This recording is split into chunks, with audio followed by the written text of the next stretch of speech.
Hello दोस्तों, kidney के patients में कौन कौन सी दवाइयों का प्रयोग होता है, आज इस पर बात करेंगे। हम इसको 3 कैटेगरी में डिवाइड करेंगे। एक तो अक्यूट किडनी डिजीज़ या क्रॉनिक किडनी डिजीज़ किसी को है तो उसमें क्या दवाइयाँ यूज़ करेंगे। एक एंड स्टेज किडनी डिजीज़ जब किडनी फेलियर हो गई तो उसमें कौन सी दवाइयाँ यूज़ करेंगे, और इन जनरल कौन सी दवाइयाँ किडनी पेशेंट्स में यूज़ होती है या नहीं होती, इस पर बात करेंगे। ट्रांसप्लांट के लिए जो मेडिसिन यूज़ होती है वो एक अलग कैटेगरी है, उसको हमने अलग वीडियोज़ में डिस्कस किया है। आज हम सिर्फ बेसिक किडनी फेलियर वाले पेशेंट्स में या किडनी डिजीज़ वाले पेशेंट में कौन सी दवाइयाँ यूज़ होती है और क्यों यूज़ होती है, इस पर बात करेंगे। हर एक दवाई पर डिटेल डिस्कशन हमने अलग अलग वीडियोज़ में किया है, तो वो एक अलग टॉपिक है। आज सिर्फ बात करेंगे ओवरऑल कौन कौन सी मेडिसिन यूज़ होती है, सिर्फ उनके नाम और शॉर्ट में उनके डिस्कशंस पे या उनके यूजेजेस पे।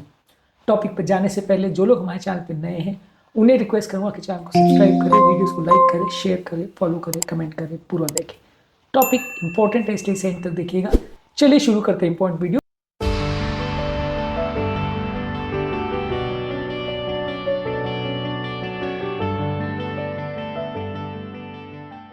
पहले हम बात करेंगे कौन कौन सी मेडिसिन किडनी डिजीज के मैनेजमेंट में यूज होती है, फिर एंड स्टेज डिजीज के लिए कौन सी यूज होती है, फिर इन जनरल कौन सी मेडिसिन यूज होती है। सबसे पहले क्रॉनिक किडनी डिजीज के मैनेजमेंट में ब्लड प्रेशर के लिए कॉमनली यूज बहुत सारी दवाइयाँ होती है। आप एसी इनहिबिटर्स जैसे इनारोपिल, कैप्टोपिल, डेस्टोपिल, पेरिंडोपिल को यूज करते हैं, ये बीपी कम करती हैं।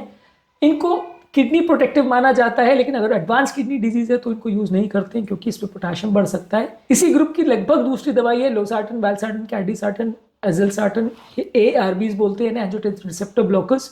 ये भी लगभग वैसे ही काम करती है, किडनी को प्रोटेक्ट करती है, लेकिन एडवांस किडनी डिजीज में नहीं यूज कर सकते। ब्लड प्रेशर को कम करने का काम करती है। कैल्शियम चैनल ब्लॉकर्स जैसे एम्लोडिपिन, डिल्टाइजम, सिलिडिपिन को ब्लड प्रेशर के लिए यूज करते हैं। बीटा ब्लॉकर्स जैसे मेटाप्रोल, अटेनोल, बिसोप्रोल, नेबिप्रोल को भी ब्लड प्रेशर के लिए यूज करते हैं।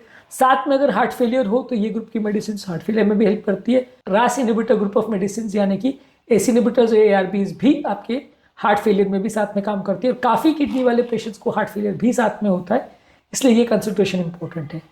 इसके अलावा पेशाब बढ़ाने के लिए दवाई यूज होती है लूप डायरेटिक्स, इसमें फ्यूरोसिमाइड और टॉर्सिमाइड यूज होती है।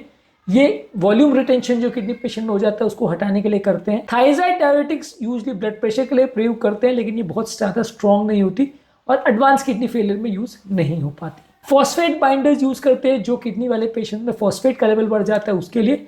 इसमें कैल्शियम बेस्ड बाइंडर्स में कैल्शियम एसिटेट और कैल्शियम कार्बोनेट आता है।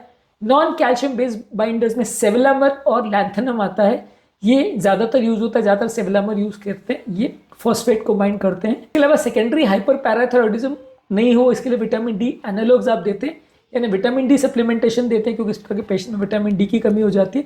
इसमें कैल्सिट्रायल और पैराकैल्सिट्रायल ये दवाइयाँ देते हैं।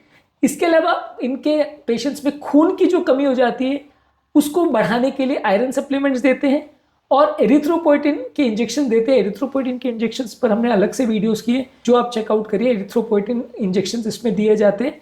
इसमें ईपोइटिन अल्फा और डार्बीपोइटिन अल्फा दिया जाता है, जो कि नॉर्मल नेचुरल हार्मोन के रिप्लेसमेंट्स होते हैं, जो कि ब्लड हीमोग्लोबिन लेवल को बढ़ाने का काम करते हैं और ओवरऑल इस तरह के पेशेंट्स का हीमोग्लोबिन या खून की कमी को जो प्रॉब्लम्स होती है उसको सॉर्ट आउट करने में मदद करते हैं।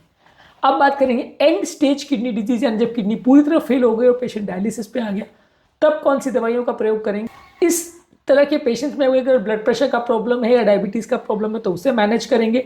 डायलिसिस पर अगर पेशेंट है तो उसमें खून पतला करने की दवा जैसे हिपैरिन का प्रयोग करेंगे डायलिसिस के दौरान।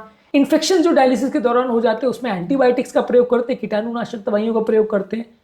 इसके अलावा डायलिसिस वाले पेशेंट में बोन मिनरल डेंसिटी का प्रॉब्लम हो जाता है, इसके लिए भी फॉस्फेट बाइंडर्स जो हमने पहले डिस्कस किए वो यूज करते हैं, और विटामिन डी भी देते हैं क्योंकि हड्डियों में कई बार कच्ची हो जाती है हड्डियाँ। जब आपको एंड स्टेज किडनी फेलियर हो जाता है तो बॉडी में कैल्शियम की कमी भी हो जाती है, तो इसलिए विटामिन डी सप्लीमेंट्स भी देते हैं। इसमें अर्गो कैल्सिफेरॉल और कोले कैल्सिफेरॉल नॉर्मली दिया जाता है। इसके अलावा काफ़ी इस तरह के एंड स्टेज किडनी डिजीज वाले पेशेंट्स को खुजली का प्रॉब्लम होता है, प्रोराइटिस का प्रॉब्लम होता है, इसलिए एंटीहिस्टामिक एजेंट जैसे हाइड्रोक्सिजिन और डाइफेनाइड्रामिन देते हैं या गाबापेंटिन देते हैं। अगर किसी व्यक्ति को बहुत ज़्यादा खुजली का प्रॉब्लम है तो वहाँ पे गाबापेंटिन दिया जाता है।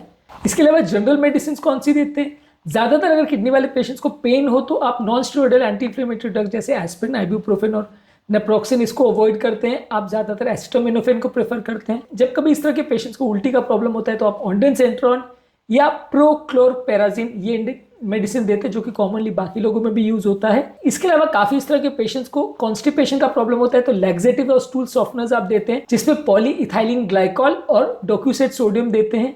इसके अलावा कई इस तरह के पेशेंट्स को एसिडोसिस बहुत ज्यादा होता है, हाइड्रोजन आयन का कॉन्सेंट्रेशन बहुत ज्यादा बढ़ जाता है तो सोडियम बाइकार्बोनेट के टैबलेट्स इनको दिए जाते हैं जो बॉडी के एसिडोसिस को रिड्यूस करते हैं। इससे भी किडनी पेशेंट्स को थोड़ा फायदा मिलता है। ज्यादा क्रिएटिनिन अगर हो और बॉडी में एसिडोसिस के साइंस हो तो ही ये दिया जाता है। किडनी के पेशेंट्स में बहुत सारी तरह की दवाइयाँ दी जाती है। ज़्यादातर हार्ट के पेशेंट्स और किडनी पेशेंट्स में काफ़ी सिमिलैरिटीज़ होती है क्योंकि काफ़ी केसेस में ये दोनों प्रॉब्लम एक साथ एग्जिस्ट करती हैं।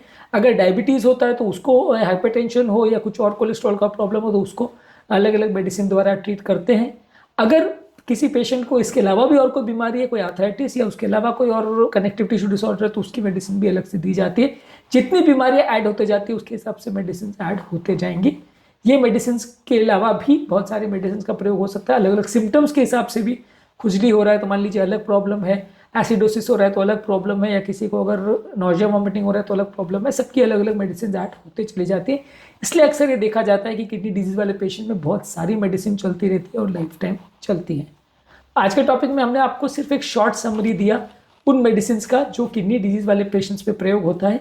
ये सारी ही मेडिसिन को अलग अलग वीडियोस में हम एड्रेस करेंगे जिसमें वो सारी मेडिसिन कब यूज़ होती है, क्यों यूज़ होती है, उनके क्या फ़ायदे नुकसान होते हैं, इस पर बात करेंगे। उम्मीद करूँगा कि आज के टॉपिक में कुछ नया जानने को मिला होगा। जो लोग हमारे चैनल पर नए हैं मैं रिक्वेस्ट करूँगा कि चैनल को सब्सक्राइब करें, वीडियोज़ को लाइक करें, शेयर करें, फॉलो करें, कमेंट करें, पूरा देखें।